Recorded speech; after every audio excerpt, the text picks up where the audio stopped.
Heavy হয়েছে।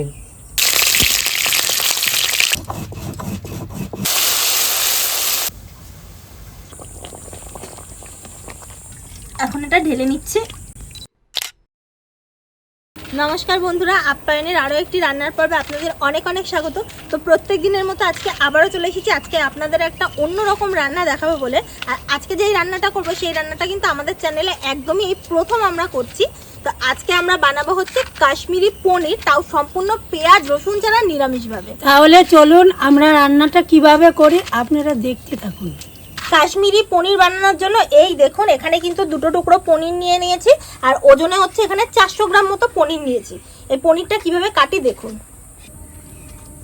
পনিরটা কিন্তু আপনারা এরকম মাছ বরাবর দুটো টুকরো করে নিতে পারেন, বা এরকম 3টে টুকরোও কিন্তু করে নিতে পারেন। তো আমি এখানে 3টে টুকরো করছি। এই যে এরকম বড় বড় দেখে একটু হয় কাশ্মীরি পনিরগুলো, একটু আমি এখানে 3টে টুকরো করছি। আপনারা চাইলে কিন্তু একটা পনিরের দুটো টুকরোও করতে পারেন।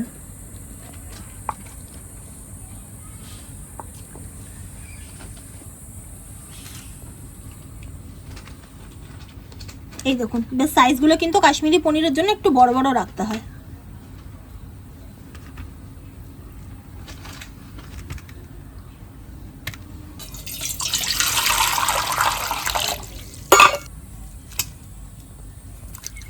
ধনে পাতাটা আর টমেটোটা আমি ধুয়ে নিচ্ছি।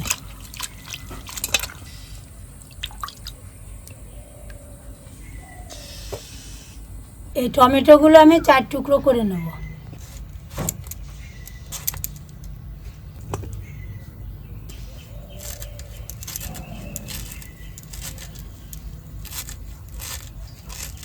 এই দেখুন, ধনে পাতাটা এরকম করে কুচু কুচু করে কেটে নিয়েছি।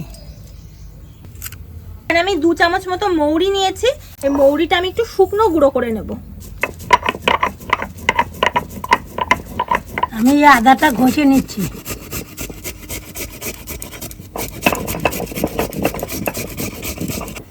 এই দেখুন, আমার এই জায়গাটা এই অবধি ব্যথা করছে জানেন। আগে বেশ এরকম টাটালে তো ঘরে একটুখানি যে কী বলে অয়েল না কি বলে এটা দেওয়ার পরে কমছে। তা আমার নাতনি কি করছে আর কি বলবো আপনাদের, দেখেন হ্যাঁ কতগুলো অর্ডার দিছে দেখেছেন। পাগল, এতগুলো লাগে বলুন তো আপনারা। অনেকদিন চলবে, রেখে দাও একটু একটু করে দেওয়া। তাই আজকে আমার শরীরটা খারাপ তো জানেন, আজ আর আমি রান্না করব না। পাওটা একটু যন্ত্রণা করছে। ও বলে ঠাকুমা তুমি বসো আমি করি। তা তুমি তো ঘরে শুয়েছিলে, চলে আসলে কেন? ভাল লাগে না, ভালো লাগে না। এইটা দিচ্ছি পর টাটা নিতে কমছে। ঠাকুমা আবার ওটা নিয়েছিলাম বলে আবার আমার সাথে যুদ্ধও করছিল, বলছে এতগুলো কেউ আনে। অ্যাকচুয়ালি অফারে পেয়েছিলাম তো, আর এই এতগুলো নিয়েছে মাত্র ওই 140 টাকা না কত। তো অফারে পেয়েছিলাম বলে নিয়েছিলাম। তো ঠাকুমা বলছে এতগুলো এনেছিস তো মাকে, এতগুলা রেখে দিলাম। এত আনে কেউ। এই আদা রসটা আমি এখন বের করে নেব। এই রান্নায় কিন্তু আদার রসটাই আমরা দেব।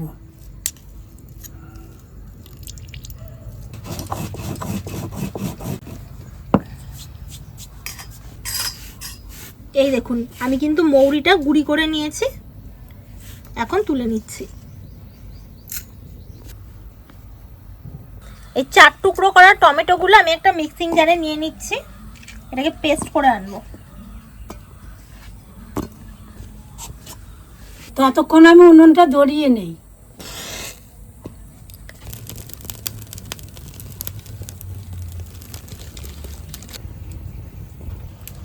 মা উনুনটা ধরিয়ে দিয়েছে, কড়াইটা আমি বসিয়ে দিই। কড়াইতে এখন আমি সর্ষের তেল দিয়ে দিচ্ছি। তেলটা ভালো গরম হয়ে গেছে, এখন এই পনিরের টুকরোগুলো ছেড়ে দেব।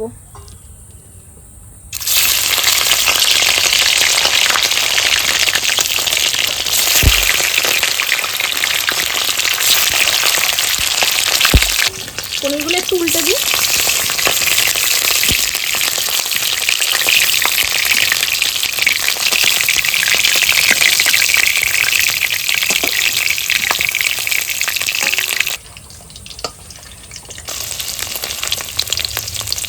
এই দেখে দেখুন, পনির ভাজতে ভাজতে এখানে কিছুটা উষ্ণ গরম জল আমি নিয়ে নিয়েছি।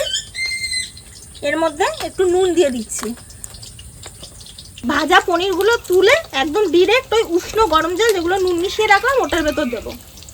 পনিরগুলো এখন আমি তুলে নিচ্ছি, ভালোভাবে লাল লাল করে ভেজে নিয়েছি।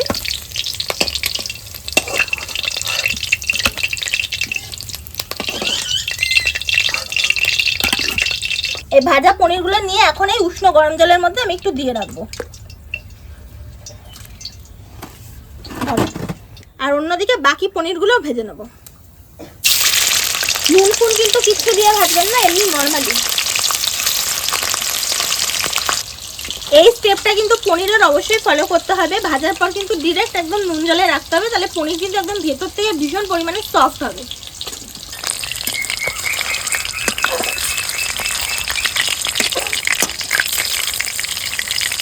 এই পনির ভাজার সময় একদম আলতো হাতে হাতে খুন্তিতে উল্টাতে হয়, একটুখানি এটা সেটা হলে একদম ভেঙে যায়।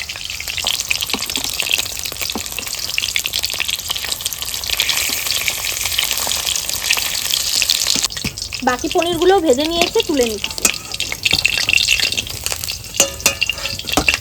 এখন নিয়ে সেম ওই গরম জলের মধ্যে দিয়ে দিচ্ছি।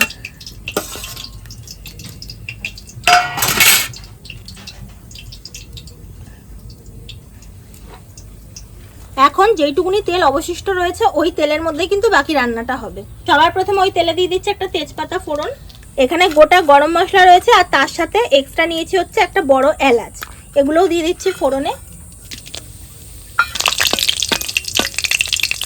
দিয়ে দিচ্ছি অল্প কটা গোটা জিরে। ফোড়নটা থেকে সুন্দর গন্ধ বেরিয়েছে,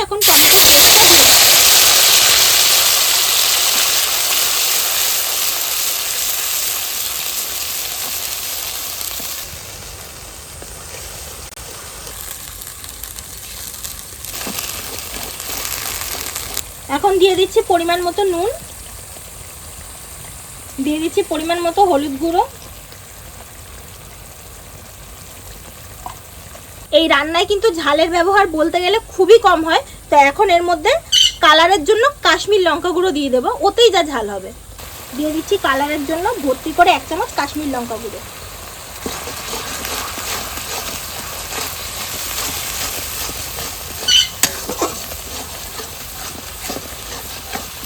এই দেখুন কষাতে কষাতে কিন্তু এই দেখুন সাইড দিয়ে কিন্তু কত সুন্দর মশলা থেকে তেল ছাড়া শুরু করে দিয়েছে। এই দেখুন যখন এরকম মশলা থেকে ভালোভাবে তেল ছাড়া শুরু করে দেবে তখন আমরা এর ভেতর দিয়ে দেবো জল। পরিমাণ মতো জল দিয়ে দিচ্ছি।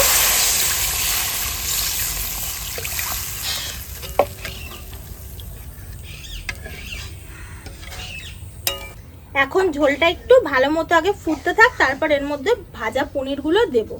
আর এই যে আজকে যেই রান্নাটা আমরা করছি কাশ্মীরি পনির, এটা কিন্তু বলতে পারেন কাশ্মীরের পণ্ডিতদের একটা বিশেষ রান্না, যেটার মধ্যে কিন্তু তারা কোনো রকম কোনো পেঁয়াজ রসুন ব্যবহার করে না। এবার আপনারা চাইলে কিন্তু এই রান্নাটার মধ্যে পেঁয়াজ রসুন ব্যবহার করতেও পারেন, কিন্তু ওনারা যেই সমস্ত রান্নাগুলো সাধারণত করতো সেগুলোর মধ্যে কিন্তু কোনো পেঁয়াজ রসুনের ব্যবহার করতো না। তো সেই কারণেই এটা সম্পূর্ণ নিরামিষই রান্না করা সব থেকে ভালো হয়, আর খেতেও তো দারুণ হয় এটা।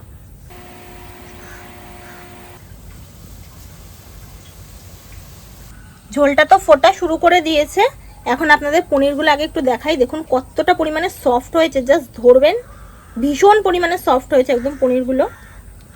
ঝোল ফোটার পরেই কিন্তু এখন আমি পনিরগুলো দিয়ে দিচ্ছি।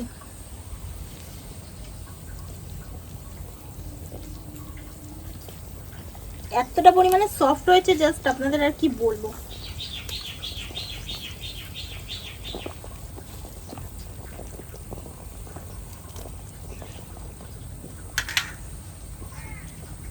পনির দেওয়ার পরপরই এর মধ্যে আমি দিয়ে দিচ্ছি মৌরির গুঁড়োটা, আর তার সাথে দিয়ে দেবো এই আদার রসটা। আচ্ছা আমি এখানে আদার রসটা ব্যবহার করেছি, আপনারা চাইলে কিন্তু আদার যে গুঁড়োটা আদার গুঁড়োটাও ব্যবহার করতে পারেন। এখন এটাকে ঢেকে দিচ্ছি, 10 মিনিট মতো ফুটতে থাক। ঝোলটা জাস্ট 10 মিনিট মতো ফুটতে দিয়েছিলাম, তো 10 মিনিট হয়ে গেছে। এবার দেখি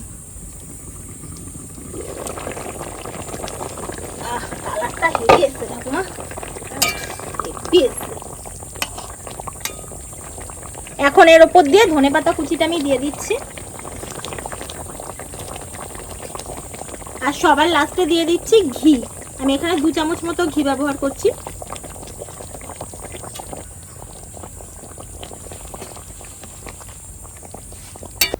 রান্নাটা নতুন দেখতেছি, একেও মুখে রুচি নেই, ব্যথা বিষ হয়েছে না, মুখে রুচি টুচি নাই। আজকে রাত্রিরে অনেকটা ভাত খাবো আমি। এই পনির দিয়ে? হ্যাঁ, এই পনির দিয়ে। বেশ দেখতে কিন্তু হেভি হয়েছে, মা, গন্ধও বেরিয়ে গেছে। তোমার এই তেলটা কিন্তু বানিয়ে রাখতে হবে আবার, জানো তো, যেহেতু হাঁটুতে ব্যথা হচ্ছে তো। আমি নিয়ে আসবো ওখানে সব জোগাড় করে। একটু তেলটা বানাই দিস তো। এই ব্যথায় না একটু জ্বর জ্বর ভাব হয়েছে, মাথাটা ধরছে জানেন, মুখে রুচি নাই, জল পিপাসা যায়, জল খেতে পাচ্ছি না। এটা আমার হয়ে গেছে, এখন নামিয়ে নিই। এখন এটা ঢেলে নিচ্ছি। কালারটা কি এসছে দেখো ঠাকুমা। আমি কিন্তু অবেলায় খাই না, ওর রান্নাটা দেখে আমার হিদ্দি লোভ লাগিয়ে গেছে, ওই জন্য আমি তাড়াতাড়ি ভাত নিয়ে আসছি খাবো বলে। নাও খেয়ে দেখো। দে। ঝোলটা খাও ঠাকুমা, ঝোলটা টেস্টি হয়েছে।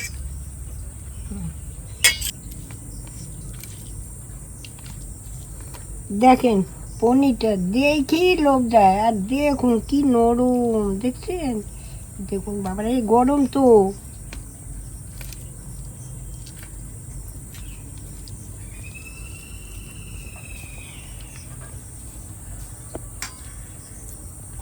ভালো হয়েছে? সত্যি ভালো হয়েছে, হেভি হয়েছে।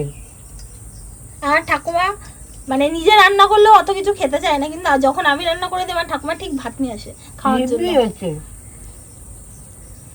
ভালো হয়েছে সত্যি। সত্যি ভালো হয়েছে। আর একটু ঝাল আর একটু নুন হইলে আরো টেস্ট হইতো। এটা বেশি ঝাল ঝাল খায় না। ঝাল হইলে আমার একটু জ্বরের মুখ না, হ্যাঁ। একটু ঝাল ঝাল খেতে ইচ্ছে হচ্ছে। তো আপনাদের তো আজকে একদম ভিন্ন স্বাদের একটা অন্যরকম রান্না করে দেখালাম। আপনারা অবশ্যই কিন্তু এই রান্নাটা বাড়িতে করে খাবেন, আর কেমন লাগলো অবশ্যই কিন্তু আমাদের জানাবেন।